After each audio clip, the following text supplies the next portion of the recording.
Voy a contarles algo que me ha carcomido por dentro durante más de 15 años, algo que me prometí a mí mismo que nunca compartiría con nadie, pero que ya no puedo seguir cargando solo. Esto va a sonar fuerte, tal vez incluso perturbador, pero necesito sacarlo. Necesito que alguien más sepa lo que descubrí en esa casa de la colonia obrera, en la casa de mi abuela, en ese maldito cuarto que siempre estuvo cerrado. Mi abuela Refugio murió hace 3 años. Tenía 89. Toda mi vida, desde que tengo memoria, hubo un cuarto en su casa al que nunca entramos. Nunca. La puerta estaba al fondo del pasillo, junto al baño de visitas, y tenía un candado Master Lock grueso, de esos viejos que pesan en la mano. Color gris, oxidado en las esquinas. Yo me acuerdo perfecto de ese candado porque lo veía cada vez que iba al baño. Cada maldita vez. Cuando era niño, tal vez tendría 6 o 7 años, le pregunté a mi mamá qué había allá adentro. Ella se puso tensa, me acuerdo perfecto. Estábamos en la cocina, ella estaba haciendo tortillas en el comal, y cuando le pregunté, dejó de mover las manos. Se quedó quieta un segundo, como si le hubiera preguntado algo prohibido, y luego me dijo, «Son cosas de tu abuela, mijo, cosas viejas que ya no usa». Y ya, no me dijo más. Pero el tono con el que lo dijo no era normal. Era un tono que decía, no vuelvas a preguntar. Yo era un niño curioso, como todos, y ese cuarto me obsesionaba. A veces, cuando me quedaba a dormir en casa de mi abuela, me paraba frente a esa puerta en la madrugada cuando todos dormían y la miraba fijamente. No sé qué esperaba. Tal vez que se abriera sola, tal vez que escuchara algo adentro, pero nunca pasaba nada. Solo silencio. Un silencio espeso, incómodo, como si del otro lado hubiera algo que no quería ser descubierto. Una vez, tendría como 10 años, intenté forzar el candado con un clip. Sí, ya sé, suena estúpido, pero estaba solo en la casa. Mi abuela había salido a misa y yo me quedé con la excusa de que tenía tarea. En cuanto escuché que cerró la puerta de la calle, fui directo al pasillo. Tenía el corazón latiendo como loco. Agarré un clip de los papeles de la escuela, lo doblé y lo metí en la cerradura del candado. No tenía ni idea de lo que estaba haciendo, obviamente. Moví el clip de un lado a otro, tratando de que algo hiciera clic, pero nada. El candado ni se inmutó. Después de unos minutos, escuché la puerta de la calle y tuve que correr de regreso a la sala, fingiendo que estaba haciendo la tarea. Mi abuela entró, me miró raro y yo sudaba frío. No dijo nada, pero juro que sabía. Algo en sus ojos me dijo que sabía. Mi abuela Refugio no era una mujer cariñosa. No era de esas abuelas que te abrazan y te llenan de besos. Era dura, seria, callada. Cocinaba rico, eso sí, hacía un mole que hasta la fecha no he probado igual. Pero emocionalmente era una pared. Nunca hablaba de su pasado, nunca contaba historias de cuando era joven. Si alguien le preguntaba, cambiaba de tema o simplemente se quedaba callada hasta que la otra persona se incomodaba y dejaba de insistir. Mi mamá decía que la abuela había tenido una vida difícil, que había pasado cosas feas en su juventud, pero nunca daba detalles, y nadie se atrevía a presionar. Crecí con esa sensación de que había algo roto en mi familia, algo que nadie quería tocar, y ese cuarto cerrado era como el símbolo físico de eso, era la representación literal de todo lo que callábamos. Cuando cumplí 15, ya no iba tanto a casa de mi abuela. Me daba flojera, tenía mis cosas, mis amigos, mi vida. Pero ese cuarto seguía ahí, en mi cabeza. A veces, cuando pasaba por la colonia obrera, veía la casa desde afuera y pensaba en él. Era como una espina clavada que no me podía sacar. Mi abuela murió un martes de febrero. Infarto fulminante. No sufrió, eso dijeron. Yo estaba en la oficina cuando me llamó mi mamá llorando. Fui directo al hospital, pero ya no había nada que hacer. La velamos en una funeraria cerca de la Merced, de esas viejas, con olor a humedad y flores marchitas. Fue un velario largo, incómodo. Vinieron primos que no había visto en años, tíos que apenas conocía. Todos decían cosas bonitas sobre la abuela, pero se notaba que nadie realmente la conocía. Era como si estuviéramos enterrando a una extraña. Después del entierro, empezó el tema de la casa. Mi mamá y mis tíos tenían que vaciarla, venderla o decidir qué hacer con ella. Mi mamá estaba destrozada. No quería ni pisar la casa. Mis tíos tampoco tenían muchas ganas. Así que una semana después del funeral fui yo solo a empezar a revisar cosas. No sé por qué me ofrecí. Tal vez porque sentía que tenía que hacerlo. Tal vez porque sabía que era mi oportunidad de finalmente abrir ese cuarto. Llegué a la casa un sábado por la tarde. Hacía calor, un calor pesado de esos que te asfixian en la Ciudad de México. La casa olía raro, a cerrado, a viejo, a muerte reciente. Caminé por la sala, por la cocina. Todo estaba igual. Los muebles de mi abuela, sus fotos en la pared, su televisión vieja, pero se sentía vacío, como si el alma de la casa se hubiera ido con ella. Fui directo al pasillo, y allí estaba, la puerta, el candado. Mi corazón empezó a latir rápido otra vez, como cuando tenía 10 años, pero ahora era diferente. Ahora tenía derecho a abrirla, ahora no había nadie que me pudiera detener. Busqué las llaves de mi abuela. Estaban en su buró, en una bolsita de tela. Había como 20 llaves ahí, de todos tamaños. Empecé a probar una por una en el candado. La tercera entró, pero no giró. La quinta tampoco. La octava sí. Escuché el clic. El candado se abrió. Me quedé parado ahí, con el candado en la mano, mirando la puerta. Parte de mí no quería abrirla. Parte de mí sabía que lo que fuera que estuviera dentro iba a cambiar algo, pero ya había llegado hasta ahí. Ya no podía echarme para atrás. Giré la perilla. La puerta se abrió con un chirrido largo, como de película de terror, y el olor que salió, Dios, era un olor a encierro, a papel viejo, a humedad acumulada por décadas. Prendí la luz. Un foco pelón colgando del techo iluminó el cuarto. No era grande, tal vez 3 metros por 3. Había una cama individual pegada a la pared, con un colchón viejo y hundido, una mesita de noche, un ropero de madera oscura y cajas, muchas cajas apiladas en las esquinas. Lo primero que pensé fue, ¿esto es todo? ¿Por esto tanto secreto?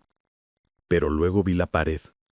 La pared de enfrente estaba cubierta de recortes de periódico, cientos, pegados con cinta adhesiva amarillenta, sobrepuestos unos sobre otros. Me acerqué. Empecé a leer los encabezados. Niña de 8 años desaparecida en Iztapalapa. Familia busca desesperadamente a menor extraviada. Autoridades sin pistas sobre paradero de niña. Padres suplican información sobre su hija. Todos eran del mismo caso. Todos sobre la misma niña. María José Hernández Ruiz. 8 años, desaparecida el 14 de marzo de 1981. Sentí que algo frío me recorría la espalda. Empecé a leer más artículos. La niña había desaparecido cuando iba de regreso a la escuela. Vivía con sus padres en Iztapalapa. Era hija única. La última vez que la vieron fue a 2 cuadras de su casa. Nunca apareció. El caso se enfrió. Los padres siguieron buscándola por años, pero nunca hubo respuestas. ¿Por qué mi abuela tenía todo esto? ¿Por qué había guardado esto durante décadas? Me giré hacia las cajas. Abrí la primera. Estaba llena de más recortes. Fotos borrosas de búsquedas, volantes con la cara de la niña. Abrí la segunda caja. Ropa. Ropa de niña. Un suéter rosa, un vestido azul con flores blancas, calcetas blancas, todo viejo, con olor a guardado. Abrí la tercera caja y encontré un cuaderno escolar de esos con pasta Nor azul. Lo agarré. Tenía el nombre escrito con pluma en la portada, María José. Se me cayó de las manos, literalmente. Lo solté y cayó al suelo. No podía ser real. Lo recogí con manos temblorosas y lo abrí. Era un diario. Entradas escritas con letra de niña, con faltas de ortografía, con dibujos en los márgenes. Empecé a leer. Hoy fue mi primer día aquí. Estoy asustada. Quiero a mi mamá. La señora me da de comer, pero no me deja salir. Lloro mucho. Quiero irme a mi casa. Las entradas se lían, páginas y páginas. Durante meses, la letra iba cambiando, madurando un poco. Pero el contenido era desgarrador. Ya no lloro tanto. La señora me pega cuando lloro. Me dice que mis papás no me quieren, que por eso estoy aquí. Me corto el pelo. Dice que así no me reconocerán. Tuve que sentarme en la cama. Las piernas no me sostenían. Sentía que me iba a desmayar. Mi abuela había secuestrado a una niña. Mi abuela la había tenido encerrada en este cuarto. Seguí leyendo. Las entradas se hacían menos frecuentes, más cortas, más resignadas. Ya no sé cuánto tiempo llevo aquí. La señora me enseña a coser. A veces me deja ver la tele. Y luego de repente las entradas se detenían. La última era de octubre de 1982. 1 año y medio después de la desaparición. Me duele mucho la panza. La señora dice que voy a estar bien, pero me duele mucho. ¿Y ya? ¿No había más? Busqué en las otras cajas. Encontré más ropa, más recortes, fotos de la niña sonriendo, feliz antes de que todo pasara. Y luego encontré algo más. Una caja de zapatos. La abrí. Adentro había un certificado de defunción, a nombre de María José Hernández Ruiz. Fecha de muerte 23 de octubre de 1982. Causa peritonitis. Firmado por un doctor que no conocía. No era un documento oficial. Era hecho a mano con sellos falsos. Y debajo del certificado, envuelto en una tela blanca, había un mechón de pelo negro. Pelo de niña. Vomité. Ahí mismo, en el cuarto. Me levanté, salí corriendo al baño y vomité hasta que no quedó nada en mi estómago. Luego me senté en el piso del baño temblando, llorando, sin poder procesar lo que acababa de descubrir. Mi abuela había secuestrado a una niña. La había mantenido encerrada. Y la niña había muerto en ese cuarto. En ese cuarto donde yo había jugado al otro lado de la puerta. En esa casa donde yo había comido, dormido, reído. No sé cuánto tiempo estuve ahí, en el piso del baño. Tal vez 1 hora, tal vez más. Cuando finalmente me pude levantar, saqué mi celular. Tenía que llamar a alguien. Tenía que reportar esto, pero ¿a quién? ¿A la policía? ¿A mi mamá? Llamé a mi mamá. Me contestó al segundo timbrazo. «Mijo, ¿ya terminaste de revisar?» «Mamá». Mi voz salió quebrada. «Mamá, necesito que vengas. Ahora». «¿Qué pasó? ¿Estás bien?» Abrí el cuarto. Hubo un silencio largo. Tan largo que pensé que se había cortado la llamada. «Mamá, ya voy». Y colgó. Llegó en 30 minutos. Traía a mi tío Fernando con ella. Cuando entraron, yo todavía estaba sentado en la sala, con la mirada perdida. Mi mamá se veía pálida. Mi tío ni siquiera me miró. «¿Dónde está?», preguntó mi mamá. Señalé el pasillo. Entraron al cuarto. Yo no quise acompañarlos. Me quedé en la sala, escuchando sus pasos, sus murmullos, sus respiraciones entrecortadas. Y luego, el llanto de mi mamá. Un llanto profundo, doloroso que nunca le había escuchado. Salieron después de un rato. Mi mamá tenía los ojos rojos, hinchados. Mi tío Fernando tenía una expresión dura, cerrada. ¿Ustedes sabían? ¿Ustedes sabían esto? Mi mamá se sentó a mi lado. Se tapó la cara con las manos. «Sospechábamos», dijo finalmente. No sabíamos los detalles, pero sospechábamos. Me levanté de golpe. ¿Sospechaban? ¿Y nunca dijeron nada? ¿Nunca hicieron nada? «Tu abuela nos amenazó», dijo mi tío Fernando. Su voz era seca, fría. «Cuando éramos niños, nos dijo que si alguna vez decíamos algo, nos mataría. Y le creímos, porque habíamos escuchado los llantos. Habíamos escuchado a esa niña llorar en las noches. Sentí que me faltaba el aire otra vez. Pero no hicieron nada. La dejaron morir. Éramos niños, dijo mi mamá. Teníamos miedo. Y cuando crecimos, ya era tarde. Ya había pasado todo. Y nos convencimos de que tal vez nos habíamos imaginado cosas. De que tal vez no era real. Pero sí era real. Tú lo sabías. Lo sabían y no dijeron nada. Mi mamá empezó a llorar más fuerte. Mi tío Fernando se acercó a mí. Tu abuela no era una mujer buena, dijo. Nunca lo fue. Pero era nuestra madre. Y vivimos con ese peso toda nuestra vida. ¿Crees que ha sido fácil? ¿Crees que no nos hemos odiado a nosotros mismos todos estos años? Debieron haber dicho algo. Debieron haber salvado a esa niña. Lo sé. Mi tío Fernando me puso una mano en el hombro. Lo sé, y voy a cargar con esa culpa hasta que me muera. Pero ahora tenemos que decidir qué hacemos. Ahí empezó la discusión. Mi tío quería quemar todo, destruir las pruebas, vender la casa y olvidar que esto había pasado. Mi mamá no sabía qué hacer. Yo quería ir a la policía. Quería que esto saliera a la luz. Esa niña merecía justicia. Sus padres merecían saber qué había pasado. Pero mi tío Fernando me convenció de esperar. Me dijo que si íbamos a la policía, toda la familia iba a quedar marcada. Que mis primos, mis sobrinos, todos iban a cargar con el estigma. Que no iba a servir de nada porque mi abuela ya estaba muerta y no la podían juzgar. Yo no quería escuchar. Pero tenía razón en algo. No había manera de arreglar esto. No había manera de regresar el tiempo. La niña estaba muerta. Mi abuela estaba muerta. Y cualquier cosa que hiciéramos iba a destruir a más gente. Al final, hicimos algo intermedio. Yo investigué quiénes eran los padres de María José. Seguían vivos. Vivían en una casa pequeña. Nunca se habían vuelto a casar. Nunca habían tenido más hijos. Habían dedicado su vida a buscar a su hija. Yo les mandé una carta anónima. Les dije que su hija había muerto en 1982, que había estado enferma y que no había sufrido al final.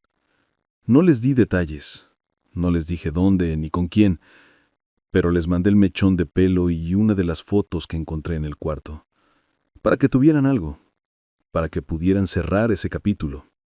No sé si hice bien, no sé si debía haber hecho más, pero fue lo que pude hacer sin destruir a mi familia completamente. Vendimos la casa 3 meses después. Quemamos todo lo que había en ese cuarto. Las cajas, los recortes, el cuaderno, la ropa, todo, menos el mechón de pelo, que ya se lo había mandado a los padres, y un par de fotos que guardé. No sé por qué las guardé.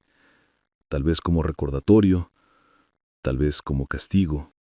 Han pasado 3 años desde que descubrí todo esto y no pasa un solo día en que no piense en María José, en esa niña que gritaba al otro lado de la puerta mientras yo jugaba en la sala, en su miedo, su dolor, su desesperación, en cómo murió sola, enferma, en un cuarto oscuro, sin ver a sus padres nunca más. Y pienso en mi abuela, en la mujer que me daba de comer, que me dejaba dormir en su casa, que me regalaba dulces, y me pregunto cómo alguien puede vivir con algo así. ¿Cómo pudo seguir adelante como si nada durante 40 años? ¿Cómo pudo mirarnos a los ojos a nosotros, sus nietos, sabiendo lo que había hecho? Mi relación con mi mamá nunca volvió a ser igual. Hay una distancia ahora, una grieta que no se puede reparar, porque cada vez que la veo pienso en que ella sabía, que escuchó a esa niña y no hizo nada. Y aunque entiendo que era una niña, que tenía miedo, que mi abuela la aterrorizaba, no puedo perdonarla todavía. No puedo. Mi tío Fernando se murió el año pasado. Cáncer de pulmón. Antes de morir me llamó. Me dijo que lo que más lamentaba en su vida era no haber tenido el valor de hablar, que había sido un cobarde y que esperaba que yo fuera más valiente que él. No supe qué responderle. Solo me quedé en silencio escuchándolo llorar del otro lado del teléfono. A veces me pregunto si debía haber ido a la policía. si debía haber expuesto todo sin importar las consecuencias, si le debía algo a María José más que una carta anónima y un mechón de pelo devuelto.